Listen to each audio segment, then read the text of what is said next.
دو چیزوں نے اس کو کمزور کر دیا ہے، اس میں کمزوری آ گئی ہے، اور میں اب آپ کو لیتا جا رہا ہوں اس آخری سوال کے لیے کہ کب آئے گی وہ سحر۔ ایک تو شریعت نے ڈیوائڈ کرنا شروع کر دیا۔ پہلے شریعت سے مراد کیا آپ کی؟ میں آپ کو بتاتا، پرائمر جینیچر کا اصول ہوتا تھا، باپ مر گیا تو بڑا بیٹا جو تھا اس کو ساری جائیداد مل جاتی تھی، وہ پوری کی پوری جاگیر کا جائیداد کا مالک ہوتا تھا۔ شریعت کا قانون نے اب تقسیم در تقسیم کا سلسلہ شروع کیا ہوا ہے۔ پنجاب میں تو اب کو بڑی زمینداری تقریباً ختم ہی ہو چکی ہوئی ہے، کچھ سینٹرل ساؤتھ پنجاب میں ہوگی، سینٹرل پنجاب میں بھی ہیں، ابھی ساؤتھ پنجاب میں بھی ہیں، ساؤتھ پنجاب میں ہے، سینٹر درمیان NWF میں بھی تقریباً ختم ہو چکی ہوئی ہے۔ خالی جاگیردار ہیں تھوڑے، ان کا جاگیردار ذہن ابھی ہے، ذہن ہے، لیکن جاگیر کم ہوتی جا رہی۔ پھر ڈیموگرافک چینج بڑی آ رہی ہے، شہر چھوٹے چھوٹے قصبے جو تھے شہر بنتے جا رہے ہیں، شہروں کے اندر اربنائزیشن از اینٹی فیوڈلزم۔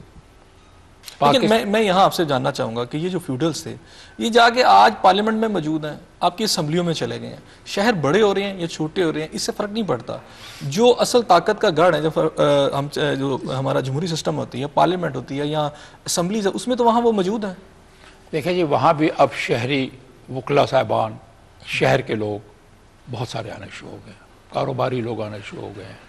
اب وہ ڈیموگرافک چینج کی وجہ سے کمپلیکشن شفٹ ہوتا جا رہا ہے، اور یہ شفٹ ہوتا چلا جائے گا۔ ٹھیک، اب کچھ ایک آدھ اور کوششیں ہو رہی ہیں کہ لا ریفارمز آئیں یا لینڈ ریفارمز کیے جائیں، ہوں گی یا نہیں ہوں گی، لیکن بہرحال مجھے دکھائی دیتا ہے کہ ان میں کمزوری ضرور آ گئی ہے۔ یہ فیوڈلزم کی وجہ سے بھی پاکستان کو نقصان رہا۔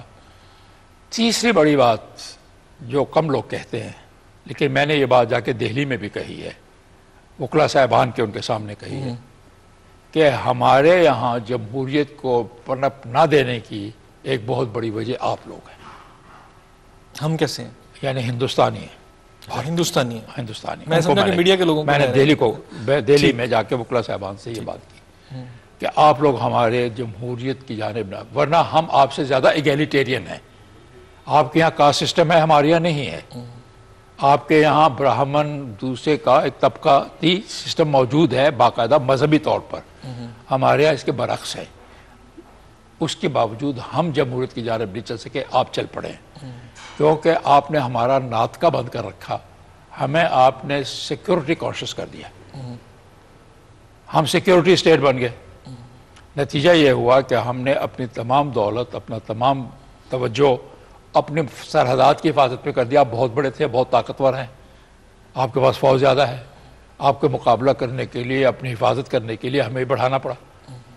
تو ہم آ کر سیکیورٹی کانشیس ہونے کی وجہ سے ہماری توجہ ادھر بڑھ گئی۔ یعنی ہم ایک سوشل سٹیٹ نہیں بن سکے بلکہ ہم ایک سیکیورٹی سٹیٹ اپنا رول پلے کر رہے ہیں۔ بہت اچھی بات ہے، ہم ایک سیکیورٹی اسٹیٹ بن گئے، سوشل اسٹیٹ نہ بن سکے۔ فیوڈلزم، پولیٹیکل پارٹی کی صحیح موجودگی کا نہ ہونا، اور جس طرح بھی آپ نے دکھایا سیکیورٹی۔ جب میں نے ذکر کیا تھا نا پولیٹیکل پارٹی نہیں موجود تھی، تو صرف مسلم لیگ کا ذکر کرنا کافی نہیں، آخر یہاں کانگریس بھی آئی، احرار بھی تھے، جماعت اسلامی والے بھی آئے، کچھ کمیونسٹ پارٹیاں بھی آئیں۔ باقی پارٹیوں کو پاکستان میں فوراً ویلیڈیٹی نہیں ملی۔ یہ لفظ بڑا اسٹرانگ میں نے استعمال کیا، validity. Who is responsible for that? Their own program before the independence of Pakistan. Pakistan بننے سے پہلے جو ان کا پروگرام تھا، ان کی جو سوچیں تھی، وہ پاکستان نہ بننے کی سوچ تھی۔ تو جو سیاسی جماعتیں یہ سوچ رہی تھی کہ پاکستان نہیں بننا چاہیے، یا جنہوں نے پاکستان بننے کے لیے کوششیں نہیں کی تھیں، تو اس لیے they were not with us. Let me put it this way. Either you are with us or you are not with us. So at that point of time they were not with Pakistan.